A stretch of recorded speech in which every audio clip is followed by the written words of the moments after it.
Support for Talking Town is brought to you by Manscaped, who is the best in men's below-the-waist grooming. Manscaped offers precision-engineered tools for your family jewels. Hold up, fellas. I don't think we've quite understood what I'm talking about here. We've gone years in the UK without using the right tools for the job. Long gone are the days of a razor blade in the mirror. No more shall we look like Sideshow Bob down there. Manscaped have redesigned the electric trimmer. Their engineering team have perfected the greatest ball hair trimmer ever created and have just released the new and improved Lawnmower 3.0 in the UK. Their third generation trimmer features a cutting edge ceramic blade to reduce grooming accidents because nobody wants a bloodbath in the bathroom. Did I tell you it's got waterproof technology so you can dim those lights, get yourself in the shower and groom to your heart's content?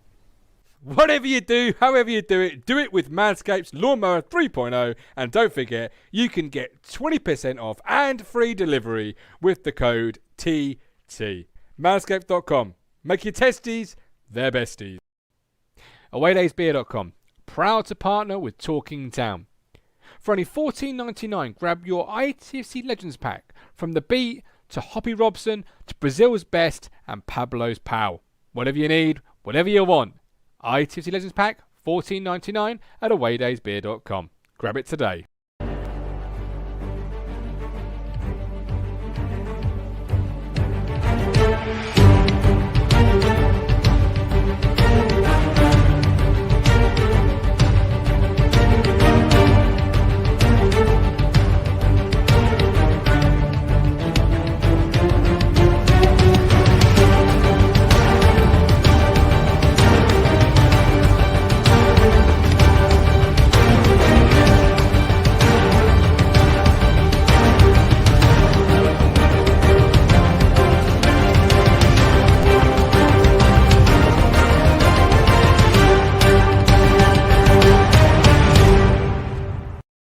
Hello again, my friends, and you are my friends, and welcome back to the Full-Time Show. I'm your host, Martin the Governor Lambert. I'm joined again by Stephen Beep Perry.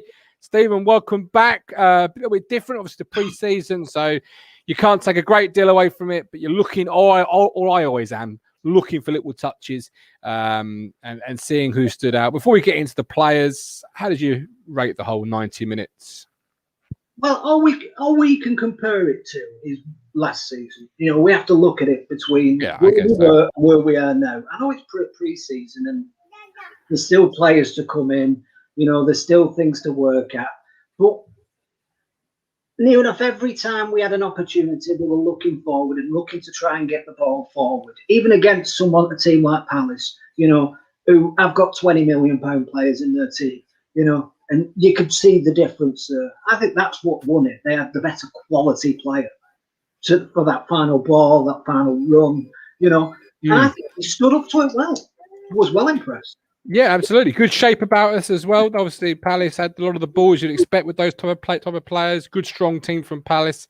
Good shape, good workout, good 70-minute workout, I really would say. Let's get a few comments. As always, this is your show. You can have your say. I'd love to hear from those at the game today, particularly. How was it? Was it from the COVID perspective? How did all of those measures work? Was it well laid out? Did you enjoy being back at church? I am looking forward to getting myself back to Portman Road. I really am. Michael Finch, and you get a free pair of small for your balls. Absolutely, Michael. I'm glad you can make it for the full-time show. Leighton Durrant. Remember the last one we won no pre-season friendlies, wanted to become champions. I'll take that again. I remember Mick McCarthy side getting hammered 5-0 by Charlton in a friendly, and that seemed like the world was ending. But I think I had a good season. That may have even been the playoff year. I'm not overly sure. Hock says cookout tongue in cheek. George, he's one of our own. Wilfred Zaha always diving, one of our own. Lewis Robinson, we did a rugged Premier League team. We'll have done them all some good to get an hour plus. Yeah, absolutely, Lou. Absolutely. Create a few chances, bring on the season proper. Good afternoon, Coxie. Welcome in. Good afternoon, EJ. I'm glad you could join the Talking Town family. You're always welcome here. It was 6-0 Hawks, and we won our first 4. Absolutely. There we go. So let's start with the goalkeeper, Ladke. I was really impressed. Soft hands for me. Doesn't spill much. Saved everything. No chance of the penalty. Well taken. But I was really quite impressed with him today. Oh, his reactions were superb. You know, some of them were saves everybody would expect a goalkeeper to make. Some of them were quite tricky saves, and they probably looked a lot more trickier in the ground. You know, the penalty was unstoppable. I know any goalkeeper would have stopped that. You know, but what he did well, and you know, he was confident. I think he was there. There are probably things they could pick up for. He didn't come for much, but they weren't putting a lot of balls, dropping a lot of balls on top of him for him to come for. No. So the only time he did come out, he got levelled. So I thought what he did well. And if that's all you expect a goalkeeper to do, just keep the ball out of the net. Absolutely right. We've got somebody joining us from Portman Road, Lee Anderson. Lee, welcome in. You're at church, Lee. Or you've been at church. I'm very well, Lee. How's it been? How's it been, Lee? Oh, it's been great. It's really nice to get back to the ground. Met Matt Stannard. Brilliant. Fantastic. I'll tell you what, if that Piggott doesn't score 20 goals this season, we're in trouble, honestly. He looks the business. Yeah. Really looks good. Really looks good. So I can't hear you very well, but Piggott was great. Absolutely great. Looks sharp. But didn't feed him, right? They were just us. Just didn't feed Piggott and he'll score, do you think? Yeah. That shot he hit from like 25 yards. We played 4-4-2, which was quite strange. Bear in mind, it's 4-2-3-1 all season type thing. But it's just nice to be back. North Stand was giving us something large for a bit, which was great to see. Really good. Sat next to Cameron Stewart's parents or behind them, so they were really proud today seeing Cameron play. Grew into the game as the game went on. But the young lad who came on, he's number 21. I don't know who he was. He's got some moves. He's pretty decent.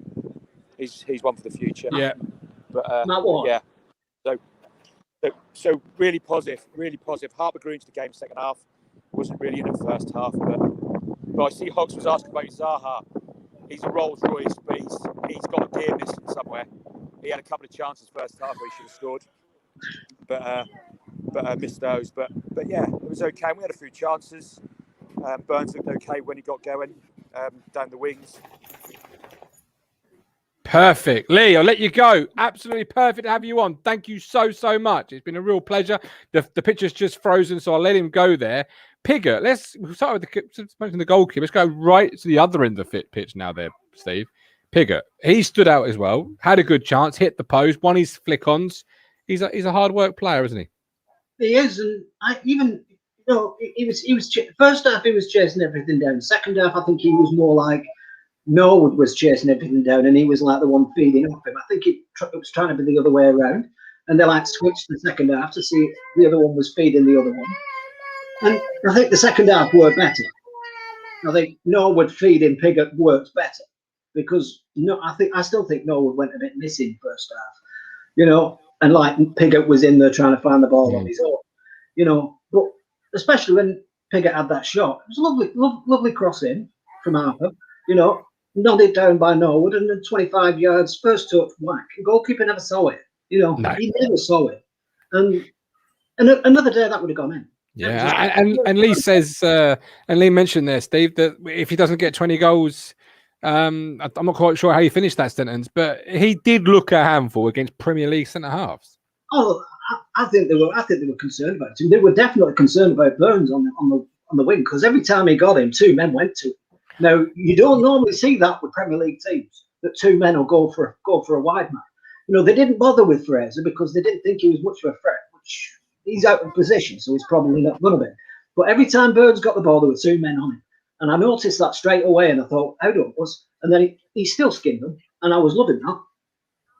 Yeah, and you know what I really liked about Burns, and obviously you can't, as we said to start the show, for those joining us now, and if you are joining us now coming out the game, follow Leando's example and hit that link, get involved. Just need a phone and a Wi-Fi signal. If you watched at home, you're also equally welcome to join. But what I really liked and what I really took from Burns' sort of play today, Steve, was every time he got the ball, he had one thing in mind: knock it past the fullback and say, catch me if you can. And there's not a lot of League One defenders we saw last year that have got the pace to deal with a player that's got one thing in his mind: knock it past and win if you can. Well, I saw that with both Harper and Burns. Harper was looking to get things in behind. You know, when Burns had the ball, he had two things on his mind: either run with it or get a crossing.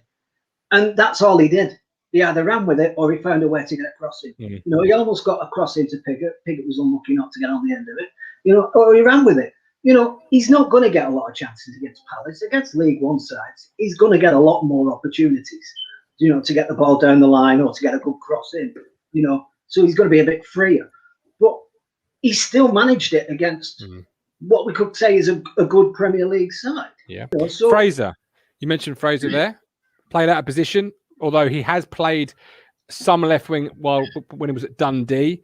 It's hard to judge because he was played out of position. I just hope they don't view him as left wing number 2, because I wouldn't like to see him play there if any times next year, really. To be honest, I don't think they do. I think he was a make weight just to play there because of the, no, I just don't think they thought Dobra would manage the whole game, so they needed somebody else to play there, you know, and they want to get minutes in him. So getting minutes in him, even on the left wing, is better than nothing, you know. Yeah. Even if you're having an effect, you're still getting fitness, you know, so it's better than nothing, you know. I don't think that's where his end position next season's going to be, but we shall see. That will depend. I suppose that will depend on who we sign, you know. Yeah, there's a lot of rumours going around. People are interested in. It's gone quiet on the winger front. I'm not saying that no one's looking. They're not. You know, I just think, like I said, there's lots of people like Dale and people like that at Crew, you know, who've like got a year left on the contract. They're like, well, we'll sell him for $1 million.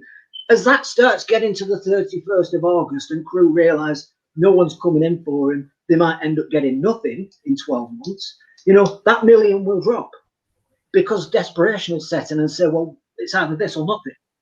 You know, so there will be deals to be done later on in the window.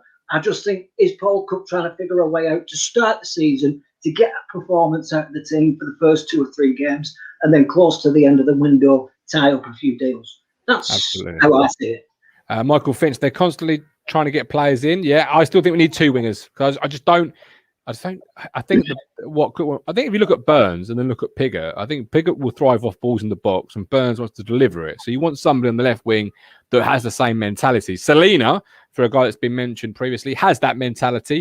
Coulson, I don't know because I've not seen enough of to really speak with authority. Penny, current left back. Did you like what you saw from him? I actually did. He put a good ball in the box towards the end.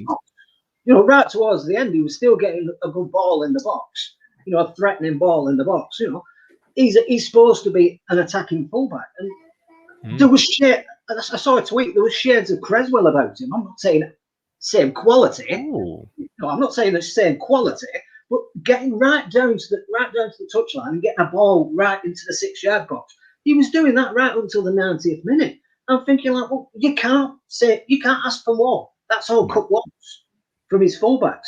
Just get right down the field, overlap with the winger, and get a ball into the box. You know, and it was played back from Bond. He picked it up, pinged it in, and it was beautiful. You know, that's Cresswell is a big shout on the 24th of July. We'll revisit that one, Steve. I've got a feeling that's going to be one that we pull out of the archive.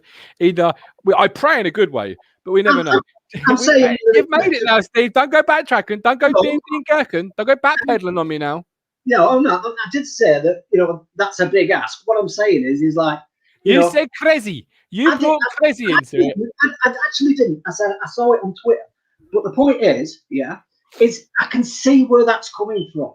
That sort of player, whose only thought is to get down the field and get a crossing, where he's not a Knudsen, he's not a Ward, whose only thought is to make sure someone can get past him. You know, that's not what Cook wants, and that's not what he is. Fair enough. Dean Lomax says it all. Jackson didn't come on today, especially with under-23s guys coming on instead of him. Yeah, I did feel sorry a little bit for Caden. I did. Matt Stannard loved Burns' attempt at clipping the ball over the left back's head and running around him. Yeah, every time. That was his sort of MO. Beat the fullback, see what we can get out of him. And he thought Peter okay, just needs more game time. Hello, Arthur. Are you okay? Michael Finch. If Coulson comes in, we need one more centre back, Salina, and another attacking midfielder. Raheem Harper, I am in love. Stephen. He looks like a Rolls Royce player to me. I'm already in love. It took 5 minutes, and I messaged the lads on WhatsApp. Yes, please. He'll do for me. He can play with both feet. He's strong. He doesn't mind putting a tackle in. He can pick a pass. I really enjoyed watching Raheem Harper today. Yeah, he's one of them players that, you know, if you compare to you compare him to Dazelle, which was in roughly the same position as last year, he's like a Rolls Royce in comparison. You know, not skill wise, obviously, but what we need in League One. We don't need Dazelle's fancy flicks and touches. That didn't do us any favours. Half the time, it was more damage than good because he was weak. He couldn't ride the challenge. He couldn't get past a man, you know, and a man could get past him so easy, you know. Harper doesn't do that. He'll pick the ball up. He'll lose the ball in certain circumstances, but he'll also ride challenges and he'll get past people, you know. And he can, from that, he will go forward and make, you know, try and play. You know, he played a lovely ball through that Piggott just didn't read. But you're going to get that. But if you keep doing that, eventually he's going to get on the end of it. And there was a lot to be positive about. And I think playing alongside a young lad probably didn't help him. If Evans was there, he might have been a bit more effective. He might have been a bit more confident in going forward. I'm not saying the young lad didn't do well. He did excellently well. Yeah. But I think having that little bit of experience, just like at centre-back, you know, having that little bit of experience, because Harper's only 22, having a bit of experience in Evans, who's been around the block a bit, would give him a bit more confidence to be a bit more, because he was like the leader in there with Humphreys next to him. You know, that's not usually going to be his role moving forward. He will be the exciting guy with the leader next to him. So missing that leader might have played a bit of a role in just keeping him a bit quieter than what he would normally have been. But no, it's promising. Yeah, I do think he's a sort of player who could maybe stamp some authority on some League One games and really come through. Lloyd's joining us. Lloyd, welcome in. You all right? Lloyd, you there? Yeah, I'm here. Sorry, my volume down. Didn't realise. No, you're okay, mate. How you doing? Not too bad. Isolating, to be fair, so I wasn't able to get to the game today. I haven't been overly well. Sorry to hear that. I'm on the right end of things now, but it was a good little watch, actually. Paid for it on the Crystal Palace TV, and yeah, thoroughly enjoyed it. You could see the difference in the two sort of sides, and Palace got the ball out wide and they could turn defenders, was very nice. But I thought Wes Burns and Kane Vincent-Young on the right-hand side was scary, and loved the way how attacking they were. You can see the Paul Cook memo now, can't you? It's like attack first. And like when you come to the first game of the season and you're playing Morecambe, just think that it's going to be such a good watch. And regardless of some of the results this year, I really think we're going to be in for some really entertaining football. And I think as Ipswich fans, that's all we've really wanted over the last few years. Yeah, absolutely. I bet, you know, Burns and KVY are going to bring so much pace to that right side, aren't they? Yeah, I'd be interested to see what he does with the striker situation, because I think he did hint at one point that we might have to play two up front at times, and who if he plays one, who his main one is. I think you probably all, I'd go with Piggott. I think a lot of people would be on the same line as Piggott, but if he goes for two, who he plays. So yeah, I'm interested to see how he does a few things. And don't forget, we've probably got another 3, maybe 4 players to come into the side as well. We really want to see a decent centre half come in, though. I really, really like in total as well. I think we all can agree. It's a bad bunch, but yeah, one more centre half to come in will be really good. Yeah, I mean, I'm excited. Yeah, likewise. So am I. And you're right. There's still a couple to come in. And if he does play a 2, you've also got the welcome headache of the fact you've paid money for Fraser, who has had a great year at MK Dons, or a great couple of years behind the striker. Does he fit into that, or where would Fraser fit in if you were going to go with the 2 up top? Do you feel? That's hard, isn't it? Because then do you overload the midfield and play 3 in that middle again? So there's lots of options, and obviously Paul Cook likes to bring players in that are, you know, versatile players. So he'll have ideas and he'll have things up his sleeves. Yeah, I literally can't wait for the first game of this season. I actually got my holiday denied, so I couldn't come to the Morecambe game, but I've sorted my rotor out, changed a few things around. Now they said I can have it off, and I had to pull in a few favours, but I'm literally a kid at Christmas. It's been 18 months or whatever it has been since I've been able to go, and yeah, I think for a lot of people, that first game back at Portman Road or the first league season has got a lot of people through sort of the COVID situation, especially for myself. And so, yeah, that's going to be electric. I hope we get as many in as we possibly can, and whatever we do, I think it'll be a decent game as well. Yeah, absolutely. I think you're spot on there. Milk Tray says, watch this in the Tesco Express car park in Bedfordshire with a while shopping. Thanks for making this bearable. Sorry about that, Amazon.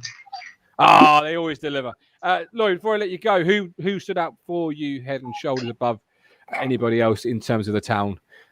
You've mentioned Burns. Was it Burns or was somebody else maybe just a little bit? No, it was Burns for me. I thought the keeper was very impressed with the keeper today. He looked steady and reassured by him. But yeah, Wes Burns for me. He looked really good and he looked really entertaining and he wanted to beat at his man and go at his man. And that was everything that we liked about Kane Vincent-Young. But Wes Burns looks like he has even more in his locker than sort of Kane Vincent-Young. So if they're both playing down one side, we should be in for some entertainment. Thoughts on Harper? I liked Harper. Yeah, very steady Eddie. And you sort of you go back to the sort of players that we had in there with the Nolans, the Bishops, and the Dazelles and things like that. Now to have someone like Harper in there just shows you that we were down a level, weren't we, last year? And it should be good fun. Absolutely, Lloyd. As always, a pleasure talking to you. Hope to speak to you again soon, and hopefully at a game that will be brilliant. Look after yourself, man. Take care. Look after yourself. Cheers, Lloyd. Anyone else want to join? Use the link. Follow Lloyd's perfect example there. Always good talking football with Lloyd, Steve. He knows his onions. Wolfenden Enciala could be the starting centre-half pair for Morecambe and beyond. Would you be confident with them two as your starting pair? They wouldn't let us down. I do think it needs strengthening. I'm not, naive to say that we can go into the season with just two centre backs. I know Nadaba would be, but I can see him going out on loan, to be quite honest. Yeah, I wouldn't be confident. I don't think we're going to start with Wolfenden and NCL. I think we're going to get in at least one, maybe two centre backs. It's one of them things, isn't it? Everyone's sat there going, well, we need this, that, and the other, as if the club aren't doing anything. Well, we know the club's trying to get people, and we know they've probably got several players who are either ready to come in or they're talking to. It's just they're not telling anybody who they are, and even the media or anybody doesn't know who they are, and unless the other club leaks it, like Paul Warne did with Crooks, no one's going to know who they are until it's either virtually done and dusted. Fraser, even Stuart Watson were told to sit on that until R4, and they were told they couldn't release it till R4. It's got really tight, so we're not going to find out any names. And I prefer that, to be quite honest, because it adds a little bit more surprise. I know it adds speculation and people going, oh, well, we know this is happening. Nobody knows, because the only people who know is probably Paul Cook and Mark Ashton. And unless they've told you, you don't know. Absolutely. Matt Stannard, they want to know.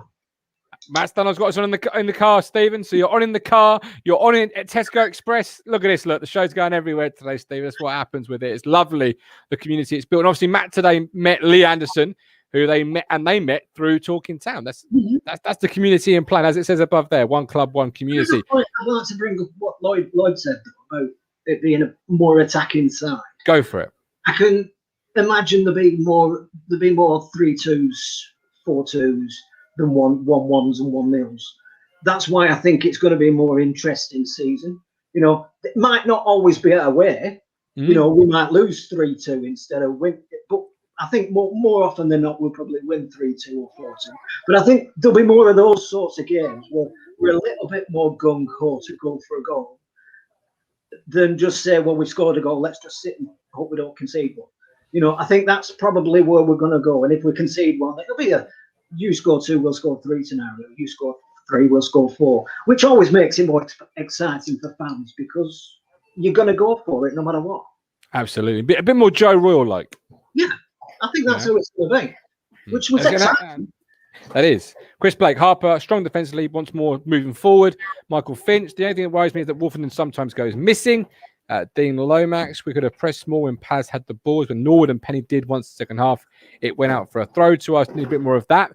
All educational, though, Stephen. That isn't it? That's all sitting down Monday morning, reviewing the game tape and saying, right, what do we still need to accomplish with our shape and our ethos and our mission? Agreed, and it's easier to say than do against the Premier League side. Absolutely, Against the League One side, you can press them a lot easier. Press the life out of them. Yeah, against Premier League sides, come on, let's be honest, they've just been to St George's Park. We don't get to go to St George's Park training, you know what I mean? They've just been to England headquarters training. So, at the end of the day, they have advantages we don't have, So they're a lot fitter, they're a lot stronger, they're a lot more powerful. So pressing them was always a reach. We were always going to be on the counter attack, and I think we did it very well. We held them out, as as Chris said, Matt Ward came on, showed some lovely little touches for a young lad. You know, he skimmed a couple of their plays. You know, and we've got a lot of positives. And I think Paul Cook's looking at some of these young lads and thinking, do I actually need to buy them? You know, because some of these young lads aren't letting him down. No. And I think it's always a good thing when the opposing under-23s coach says, hang on, is that... I played against him the other day. Oh, yeah, it is. Yeah, you're right. Because that means you stuck in their mind. You're memorable. Think about how much football, you know, Mark Bright must watch and footballers he must know. And then there's a guy from it. So that's promising. And as Chris said, you know, fearless little player. Lloyd, never been a campaign where I have been so pleased. And I agree with this, Lloyd. It's a great comment. With the recruitments we have brought in. Therefore, I don't mind waiting to see who we're bringing in and don't expect to rush things. Hello from Somerset. Hello, David. Welcome in. I'm glad you could join us. Nathan's got us on the van. Go back to Leiston. Good man, Nathan. That's what we love to see. The show is Stephen. Welcome to the 21st century, mate. Absolutely right. We are back on Tuesday. Well, I'm back tomorrow with Talking Town 1:30 with Matt Riley, Matt and Kate Riley. Looking forward to that. More reaction to the week's events, Murals, Palace. Then we're back Tuesday from a match day ticket, Stephen, with Colchester. That's an exciting, you know, Dad's Army revisited.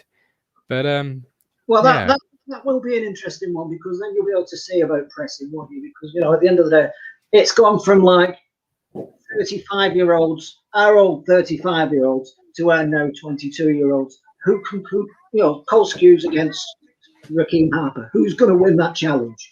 You know. Technical, you know, knowledge-wise, Cole Scoos has got it, but in the foot race, Cole Scoos has lost. That's going to be the interesting battle, I think, against Colchester. Harper's already better than Cole Skews. There you go. I've said it. And I'm not taking it back. Right, I'm back tomorrow, 1:30. Stephen, thank you. No worries. Safe travels wherever you're heading. People watching in the car, listening in the car. Make sure you're listening, not watching. And yes, we'll see you all tomorrow at 1:30.